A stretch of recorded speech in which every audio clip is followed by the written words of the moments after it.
ತೆಂಗಿನ ತೋಟದಾಗ ನಾವಿವತ್ತು ಅಡಿಕೆ ಗಿಡಗಳನ್ನ ಇಡ್ತಾ ಇದ್ದೀವಿ. ಎಲ್ಲೋ ಎವ್ರಿವನ್, ಇವತ್ತು ತುಂಬ ದಿನ ಆದಮೇಲೆ ವಿಡಿಯೋ ಮಾಡ್ತಾ ಇದ್ದೀನಿ. ಇಷ್ಟು ದಿನ ಅಡಿಕೆ ಗಿಡ ಇಡೋದ್ರಲ್ಲಿ ಬ್ಯುಸಿ ಆಗಿದ್ವಿ. ಸೊ ಅದನ್ನೇ ಇವತ್ತು ವಿಡಿಯೋದಲ್ಲಿ ತೋರಿಸ್ತಾ ಇದ್ದೀವಿ. ನಾವು ಈಗಾಗಲೇ 2 ವರ್ಷದ ಮುಂಚೆ ತೆಂಗಿನ ತೋಟದಲ್ಲಿ ಅಡಿಕೆ ಗಿಡಗಳನ್ನ ಇಟ್ಟಿದ್ವಿ. ಆ ಗಿಡಗಳು ತುಂಬ ಚೆನ್ನಾಗಿ ಬಂದಿದ್ವು. ಈಗ ಮಿಕ್ಕಿದ ತೋಟಕ್ಕೂ ಅಡಿಕೆ ಗಿಡ ಇಡೋಣ ಅಂತ ನಾವು ತೋಟಕ್ಕೆ ಬಂದಿದ್ದೀವಿ. ಇವು ಮೊದಲು ನಾವು ತೆಂಗಿನ ತೋಟದಲ್ಲಿ ಇಟ್ಟಿರುವಂಥ ಅಡಿಕೆ ಗಿಡಗಳು. ಅಡಿಕೆ ಗಿಡ ಇಡೋಕ್ಕೂ ಮೊದಲು ನಾವು ದಾಯ ಮಾಡ್ಕೊಂಡ್ವಿ. ಈ ತೆಂಗಿನ ಮರದ ಮಧ್ಯದಲ್ಲಿ ದಾಯ ಮಾಡೋದೇ ಒಂದು ದೊಡ್ಡ ಟಾಸ್ಕ್ ಆಗಿತ್ತು.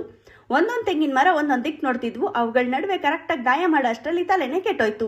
ಗಿಡಗಳಿಗೆ ಗುಂಡಿ ತೆಗಿಯೋಕ್ಕೆ ಮಾರ್ಕ್ ಹಾಕೊಂಡ್ವಿ. ಗುಂಡಿ ತೆಗಿಯೋಕ್ಕೆ ಆಳುಗಳು ಬಂದಿದ್ರು. ಅವ್ರಿಗೆ ತಿಂಡಿ ಕೊಟ್ಟು ನಾವು ತಿಂಡಿ ತಿನ್ನೋ ಅಷ್ಟರಲ್ಲೇ JCP ಬಂತು.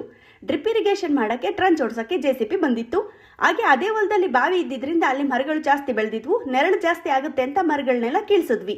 ನಾವು ಒಂದು ದಾಯಕ್ಕೆ 2 ಗಿಡ ಬರೋ ಥರ ಗುಂಡಿ ತೆಗೆಸಿ ಗಿಡ ಇಡೋಕ್ಕೆ ರೆಡಿ ಮಾಡಿಸಿದ್ದೀವಿ. ಲಾಸ್ಟ್ ಟೈಮ್ ಇದೇ ಥರ ಗಿಡ ಇಟ್ಟಿದ್ವಿ. ಅವು ತುಂಬ ಚೆನ್ನಾಗಿ ಬಂದಿದ್ದಾವೆ. ಆದರೆ ಇನ್ನೂ ಒಂಬಳೆ ಹೊಡೆದಿಲ್ಲ. ಈ ಥರ ತೆಂಗಿನ ತೋಟದಲ್ಲಿ ಅಡಿಕೆ ಗಿಡ ಇಡೋದ್ರಿಂದ ಬೆಳೆ ಹೇಗೆ ಬರುತ್ತೆ ಅಂತ ಮುಂದೆ ನೋಡಬೇಕು ಅಂತ ಹೇಳ್ತಾ ವಿಡಿಯೋನ ಎಂಡ್ ಮಾಡ್ತಾ ಇದ್ದೀನಿ. ಮತ್ತೆ ಮುಂದಿನ ವಿಡಿಯೋದಲ್ಲಿ ಸಿಗೋಣ ಅಂತ ಹೇಳ್ತಾ ಎಲ್ರಿಗೂ ಬೈ ಬಾಯ್.